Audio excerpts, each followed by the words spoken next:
Boas tardes, boas noites. Dando continuidade na leitura do livro A Caminho da Luz. No nosso último encontro, tratamos sobre o Império Romano, né? A constituição do Império Romano, o movimento das guerras e o seu legado maior, que é a família, né? Falamos bastante sobre a família romana, que tinha uma influenciação muito grande também da família judaica, né? Porque na família no conceito de família de Israel, essa unidade matriarcal é muito importante, que se distingue da unidade familiar romana, que é patriarcal. E nesse momento foi preparado através da, da base do desenvolvimento intelectual dos gregos e a base do sentimento familiar, a condição para a vinda de Jesus. E é aqui, no capítulo 12, que vamos retomar a leitura. Capítulo 12, a vinda de Jesus, a manjedoura. A manjedoura assinalava o ponto inicial da lição salvadora do Cristo, como a dizer que a humildade representa a chave de todas as virtudes.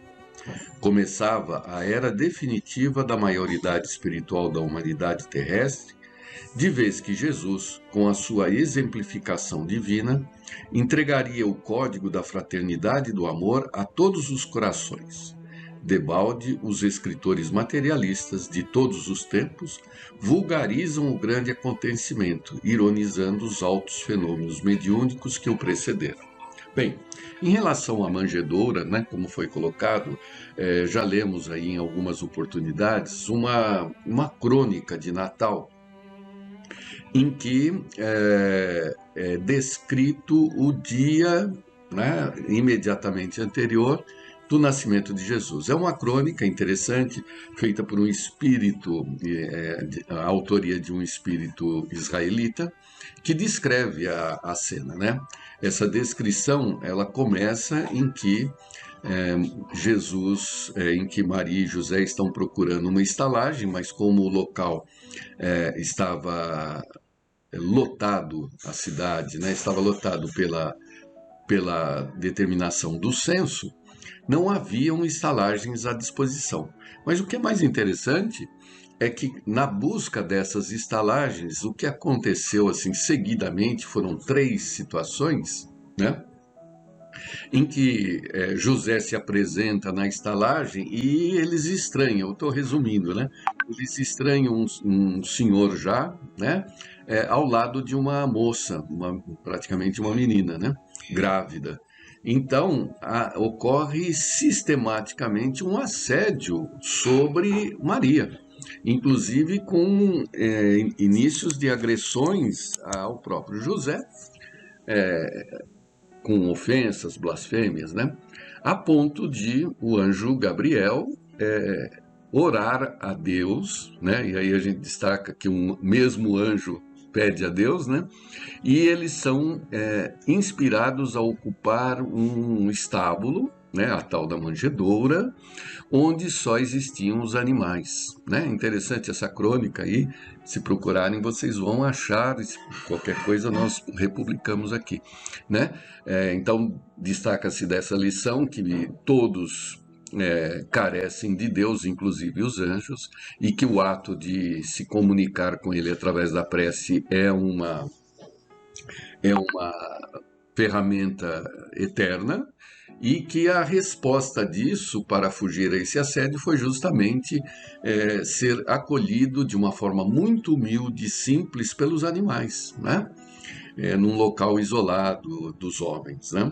Então, nesse sentido que eu vou repetir a frase lida, a manjedoura assinalava o ponto inicial da lição salvadora do Cristo, como a dizer que a humildade representa a chave de todas as virtudes, né? Não é uma negação do homem, mas é uma preservação do próprio reino de Deus naquele momento importante para se voltar contra o próprio homem, para que ele se reeduque e deixe de ser esta parte que nós até legamos aos animais, né? há uma quase inversão de papéis aí. E aqui o Emmanuel destaca, né, que aquele momento é singular, é único no planeta, né, que foi a encarnação de Jesus. Nós, nesse grupo, nós já estudamos bastante essas informações e sabemos que os espíritos nativos da Terra têm entre 1 e 7 milhões de anos, né? Repetindo, só para dar uma noção. A Terra tem 4,5 bilhões de anos. E Jesus já era o Cristo na formação da Terra. Então, só para a gente ter uma escala, não dá, é incomparável. Se eu pegar 7 milhões de anos de existência dos espíritos nativos na Terra, em relação a 4,5 bilhões da existência da Terra, na qual Jesus já era o Cristo. Daí a importância da sua encarnação na Terra, o momento, né? E aí continua Emmanuel.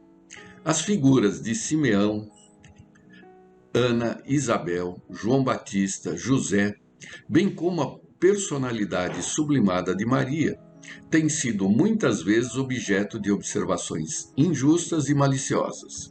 Mas a realidade é que, somente com o concurso daqueles mensageiros da Boa Nova, portadores da contribuição de fervor, crença e vida, poderia Jesus lançar na terra os fundamentos da verdade inabalável. Então veja, é o destaque de Emmanuel sobre esse respaldo de colaboradores do Cristo, né? Esses espíritos, eles não estavam ao acaso na Terra, eles não estavam soltos naquela aldeia de 600 pessoas, né? Eram todo um preparo, uma equipe mais qualificada que a Terra já teve, né? Então é o respaldo para que Jesus estabelecesse uma interface, uma ligação entre ele, entre Deus, ele e os homens, né? O Cristo e os essênios. Muitos séculos depois de sua exemplificação incompreendida, há quem veja entre os essênios, aprendendo as suas doutrinas antes do seu messianismo de amor e de redenção. Então, alguns acham que Jesus aprendeu com os essênios, né? As próprias esferas mais próximas da Terra, que pela força das circunstâncias se acercam mais das controvérsias dos homens do que do sincero aprendizado dos espíritos estudiosos e desprendidos do orbe, refletem as opiniões contraditórias da humanidade a respeito do Salvador de todas as criaturas. O mestre, não obstante a elevada cultura das escolas essênias, não necessitou da sua contribuição. Desde os seus primeiros dias na Terra, mostrou-se tal qual era, com a superioridade que o planeta lhe conheceu desde os tempos longínquos do princípio. Então, numa forma de reduzir a figura de Jesus, né, da importância de Jesus, muitos estudiosos contemporâneos, né, e até ao longo da história, tentam colocar como Jesus tendo aprendido com os essênios toda a lição que ele passou. Os essênios quem eram? Era uma tribo uma tribo judaica, responsável pela redação dos escritos do Mar Morto, esses escritos encontrados há pouco tempo, e eles se formaram praticamente 2 séculos antes de Cristo e foram dizimados em 68 depois de Cristo na guerra pelos romanos, né, na guerra dos judeus, né?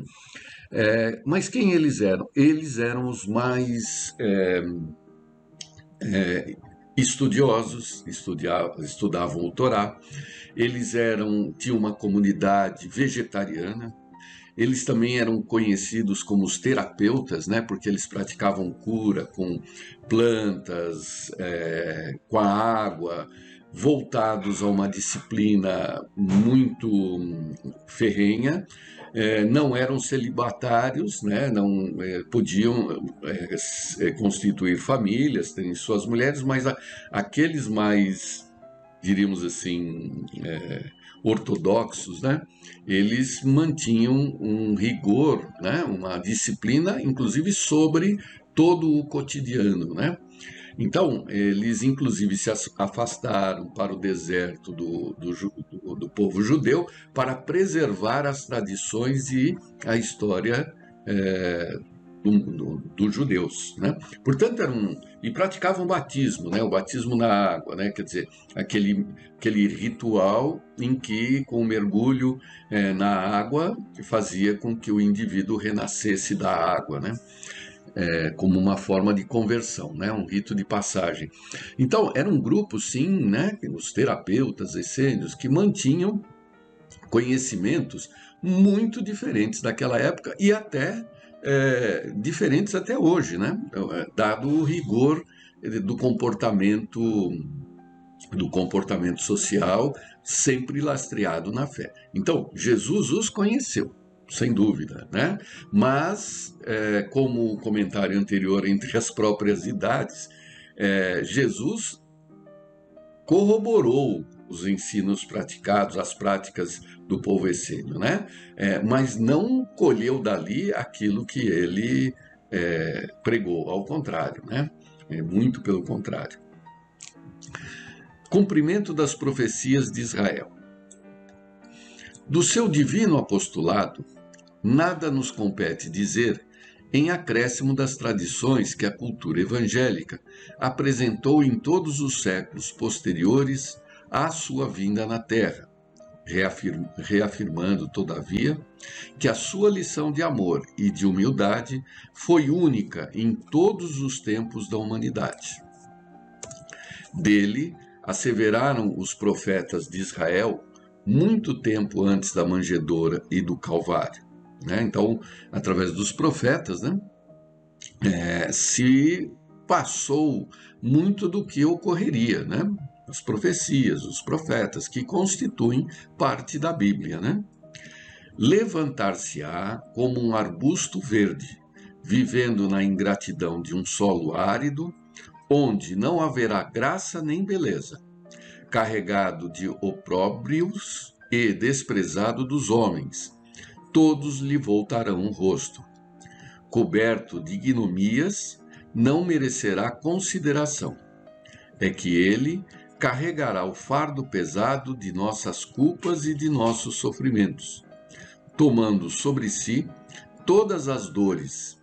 Presumireis na sua figura um homem vergando ao peso da cólera de Deus, mas serão os nossos pecados que o cobrirão de chagas sanguinolentas, e as suas feridas hão de ser a nossa redenção.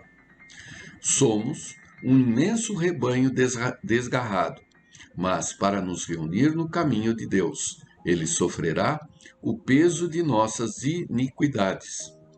Humilhado e ferido, não soltará o mais leve queixume, deixando-se conduzir como um cordeiro ao sacrifício.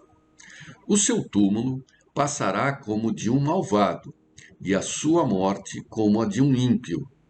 Mas desde o momento em que oferecer a sua vida, verá nascer uma posteridade, e os interesses de Deus hão de prosperar nas suas mãos.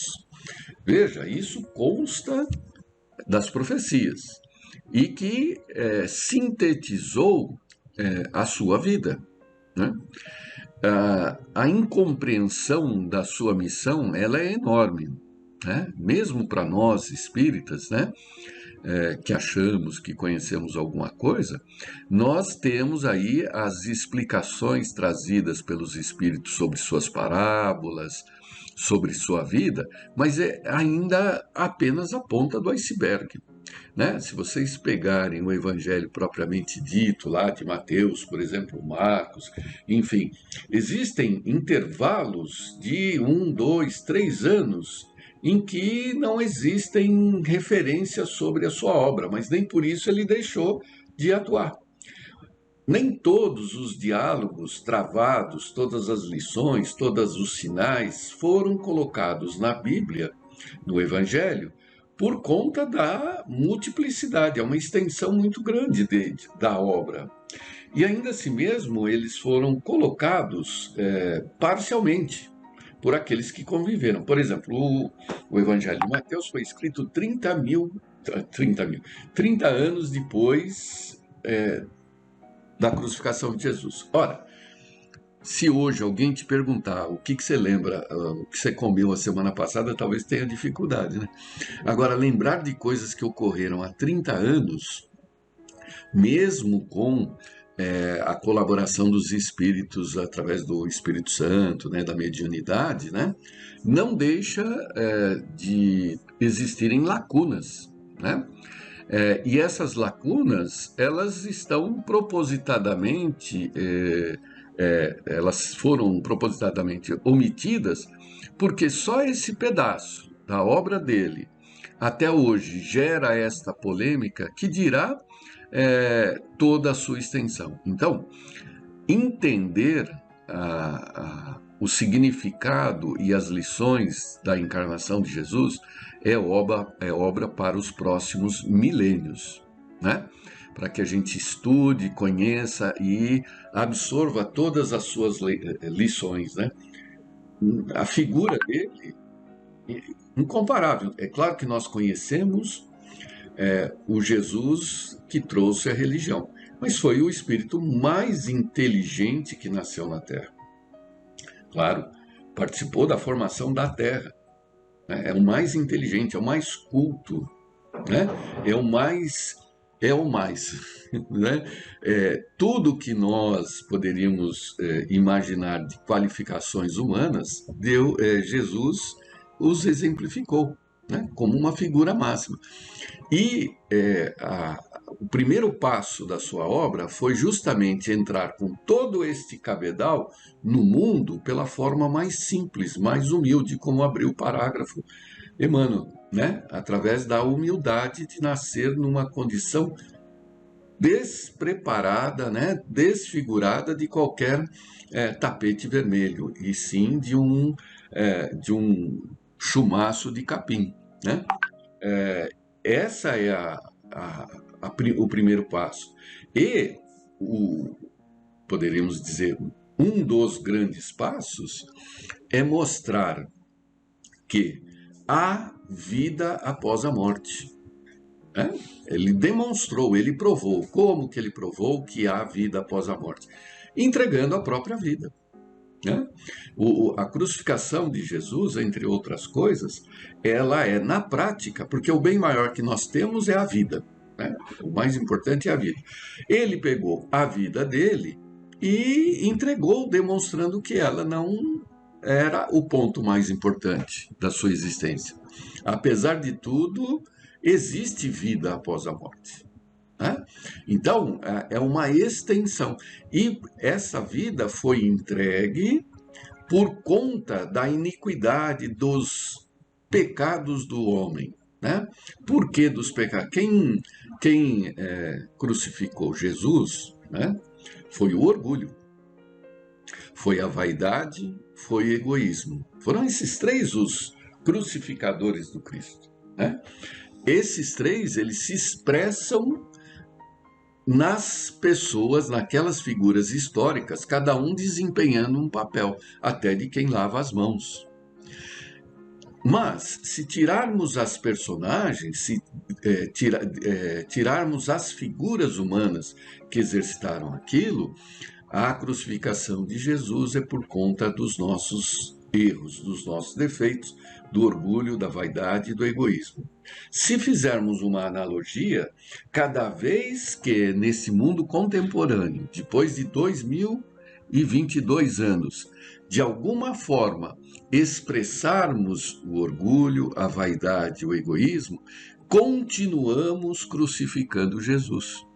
Talvez não com aquela lança fatal que faça com que ele dê o último suspiro, mas com certeza, no mínimo, como uma pequena navalhinha que toca a sua pele e provoca um ferimento.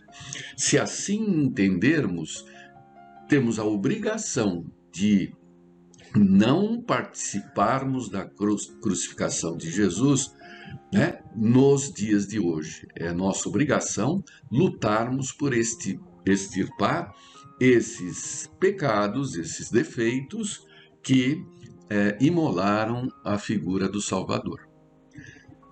Na próxima reunião daremos continuidade à nossa leitura. Prazer em revê-los.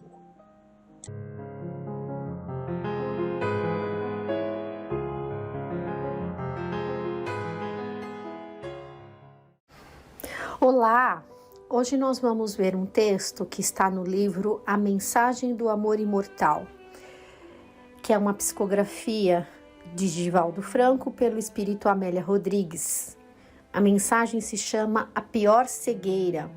Ela vai falar da passagem de João no capítulo 20, versículos 24 a 29, que é justamente aquele período em que é pós-crucificação, ou seja, o momento que começam ali as aparições, e vai falar de alguém muito conhecido de nós, que ficou evidentemente muito marcado a sua colocação, que é algo que parece muito conosco, né? Então eu acredito que todos nós vamos nos identificar.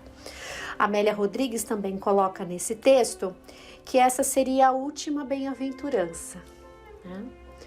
Então, esse texto se chama A Pior Cegueira, é o capítulo 21, fala de Tomé, aquela passagem marcante, então pós-crucificação, onde começam as primeiras aparições e Tomé acaba não o vendo, né? E ele fala que ele só vai, né? É aquela famosa frase, né? Do ver para crer. Acreditar somente se visse, não da boca dos outros, e que, inclusive, que ele tocasse, né? Que foi o que aconteceu através de um fenômeno de aparição. Um ponto importante aqui é que nós sabemos, né? Nossa fé é muito vacilante, muito. Nós não temos fé, nós estamos buscando construí-la. A menor sinal de contrariedade aos nossos planos, porque quando os nossos planos são atendidos, os nossos desejos são atendidos por Deus, está tudo bem. A partir do momento que nos ocorre uma contrariedade, né, nós agimos como crianças caprichosas e nos revoltamos muitas vezes, não é mesmo? Nos entristecemos, nos revoltamos. E é esse o ponto, né? A fé verdadeira é quando a gente se deixa levar, a gente acredita de fato nos planos de Deus, porque os planos de Deus são perfeitos. E a Amélia vai falar também, no decorrer do texto, sobre um ponto que também nos ocorre muito, né?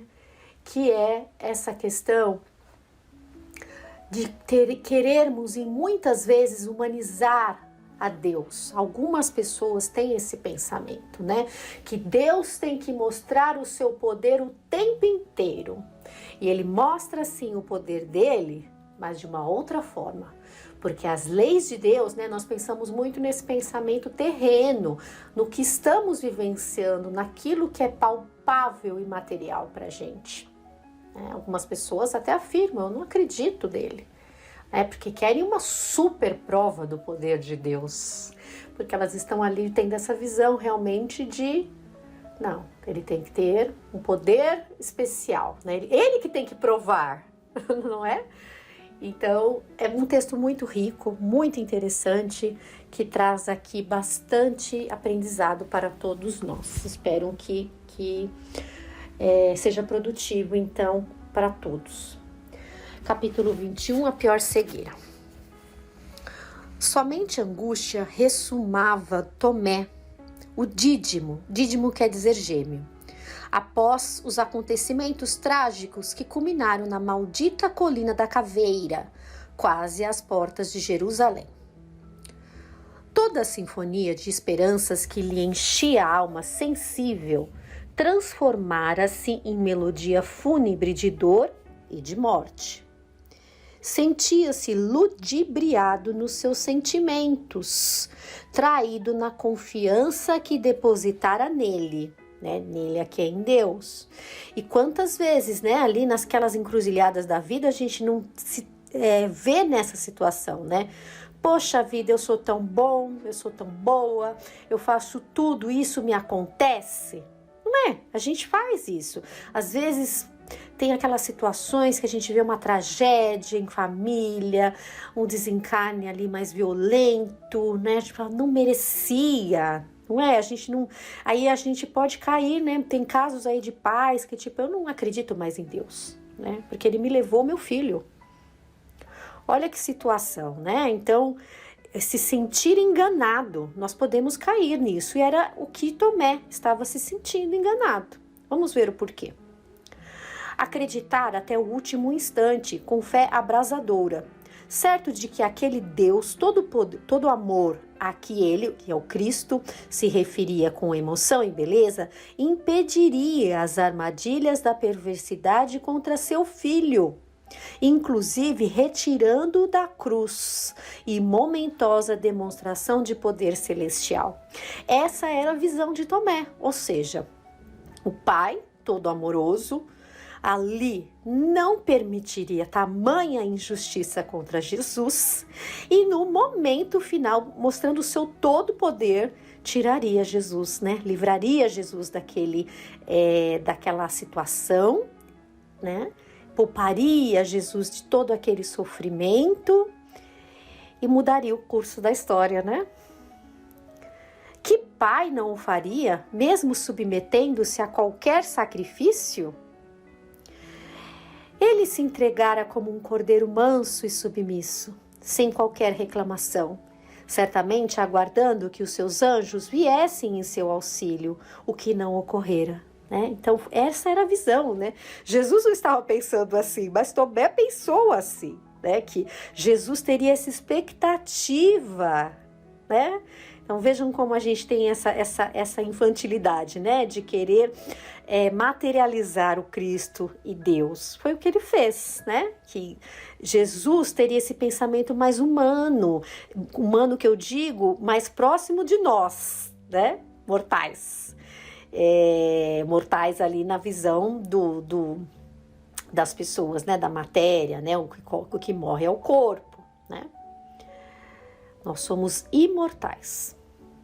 Somos espíritos eternos. Ele fizera tanto, né? O Cristo fizera tanto.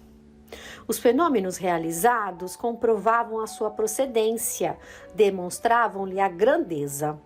Todavia, no momento culminante, tudo falhara, acontecendo o sinistro da morte, o inesperado, que é o que nos acontece muitas vezes, porque não são os planos, né?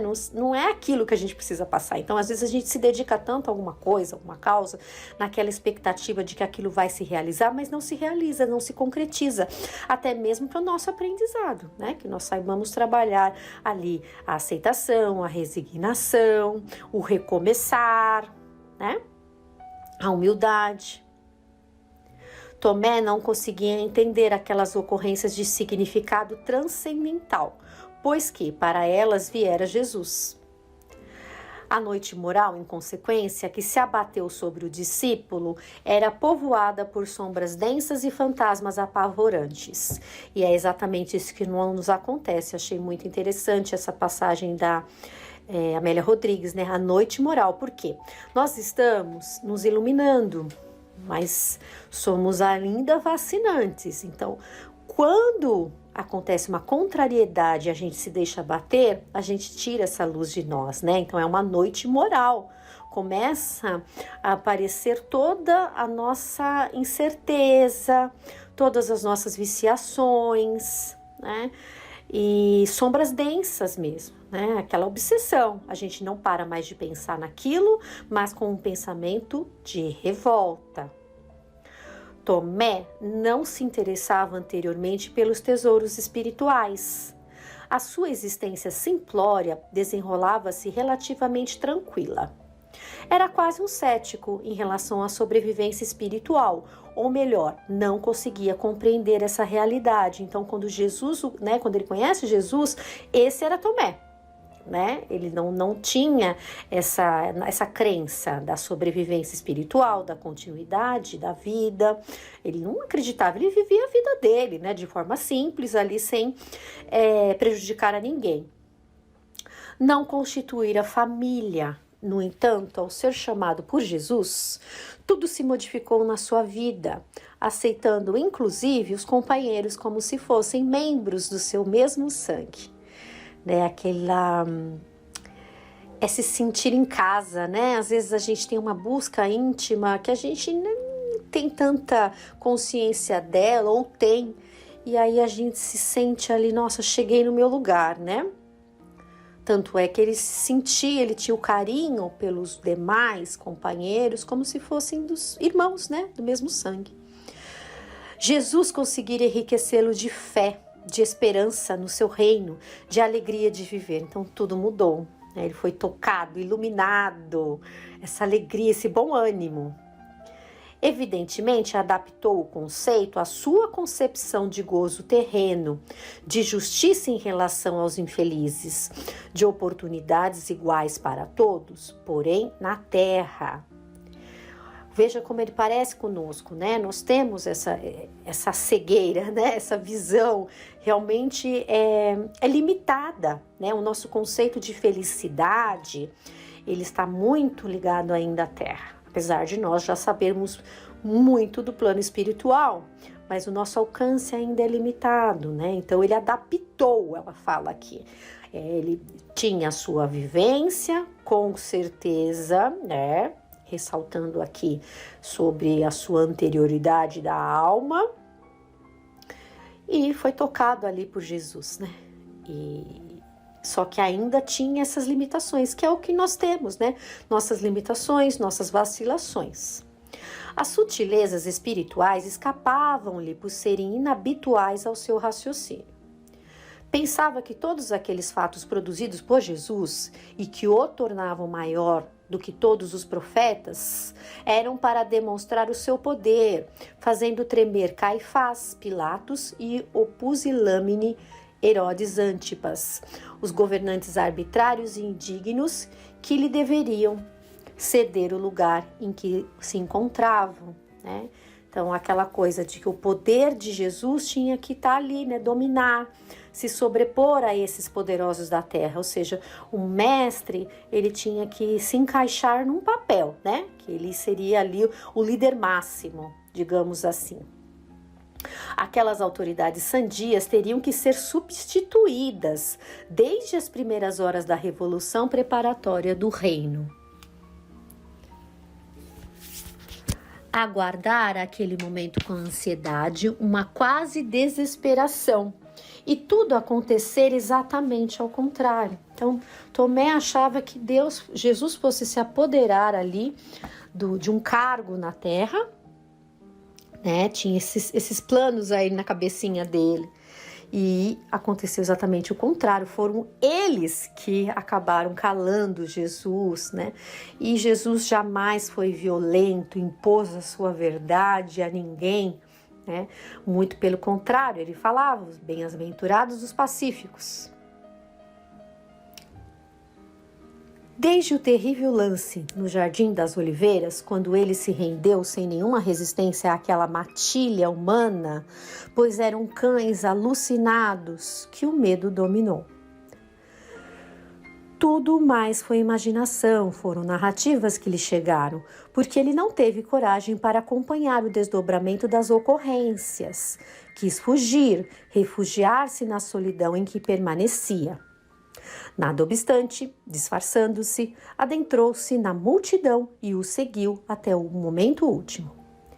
Nesse estado de espírito foi que tomou conhecimento da ressurreição, cujas testemunhas eram a ex-obsidiada, né, Maria Madalena, e os companheiros saudosos, quase em delírio de expectativa para vê-lo. Ao receber a notícia, fremiu de ira. Acontecer exatamente quando ele se encontrava ausente e lhe confirmara a ilegitimidade do fato. Aí já começa a adentrar outras coisas, né? Vejam, ele já estava, né, de certo modo ali triste, abatido pela partida do mestre, inconformado até. E aí o mestre se mostrou para outros, né? Como ele coloca aqui, né? Os companheiros e Maria. Então, para ele aquilo ficou pior, né? Tipo assim, não. E às vezes a gente fala, não, a pessoa tá tão querendo que ela vê o que não existe. Não é assim que nós pensamos? A pessoa quer tanto, tanto, tanto que ela começa a imaginar.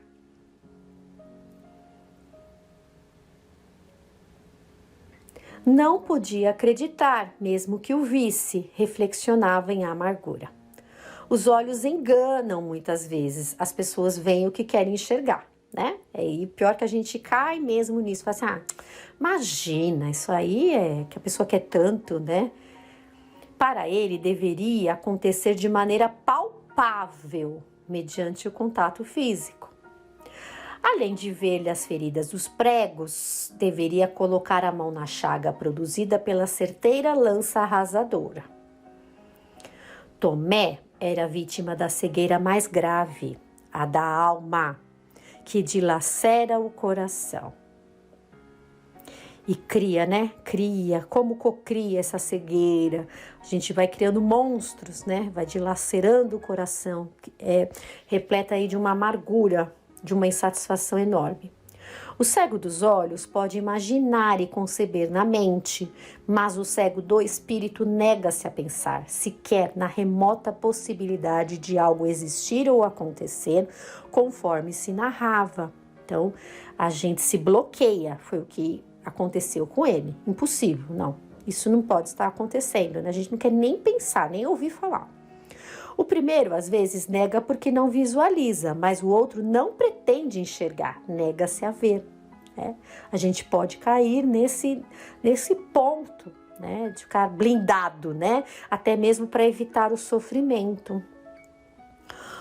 O mundo está repleto de cegos do espírito, aqueles que apalpam e apertam coisas, que abarcam as posses, que se comprazem com o vinho do prazer espúrio, que lhes corre nas veias e artérias do sentimento, né? Espúrio quer dizer ilegítimo.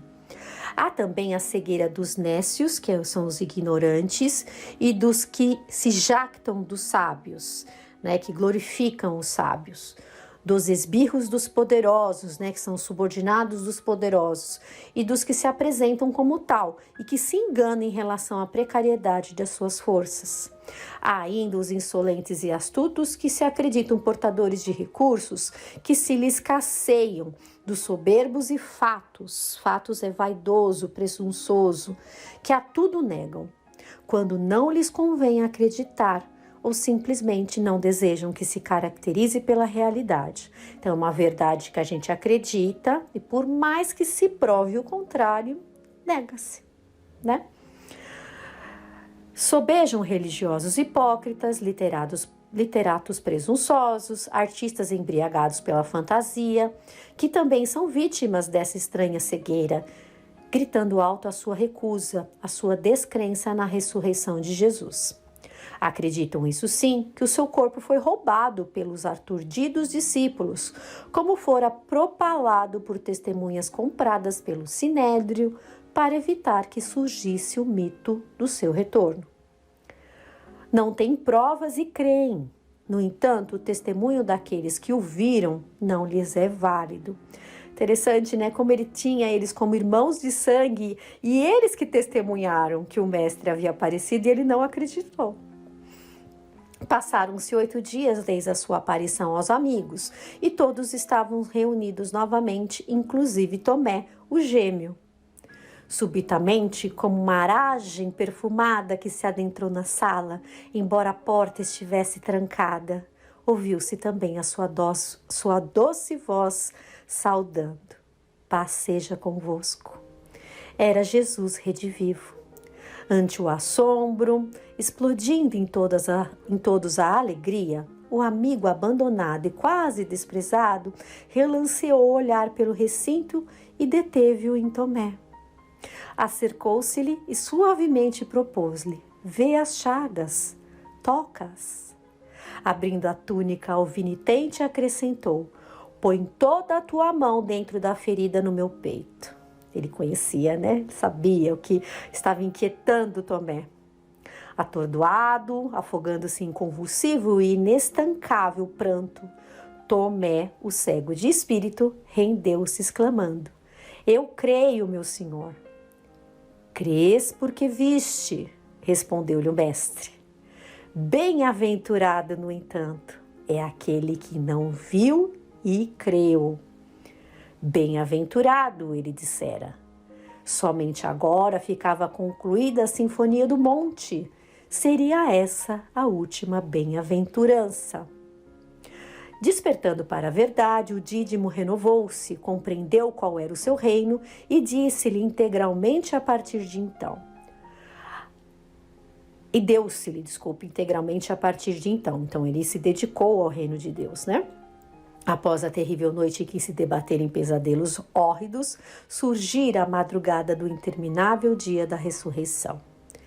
Tomé, o Dídimo, consciente da necessidade de espalhar a mensagem da imortalidade ao mundo, entregou-se a Jesus de tal maneira que o levou à Pérsia e à Índia. Na Índia, iniciou o ministério sobre o reino incomparável que se encontrava ao alcance de todos que o desejassem conquistar. Assassinado a flechadas, tornou-se um exemplo de abnegação e de amor. No entanto, ficou imortalizado como aquele que somente acredita se vir, se tocar. Felizes, porém, são todos aqueles que se inebriam nos aromas do amor, que se exteriorizam de Jesus e vitalizam as vidas. Ele estava na sombra e saiu à luz, então enxergou a verdade. Então, que essa linda mensagem aqui nos toque o coração, né? Que nós possamos nos lembrar dos bem-aventurados, aqueles que não veem, mas creem. Até a próxima, se Deus quiser.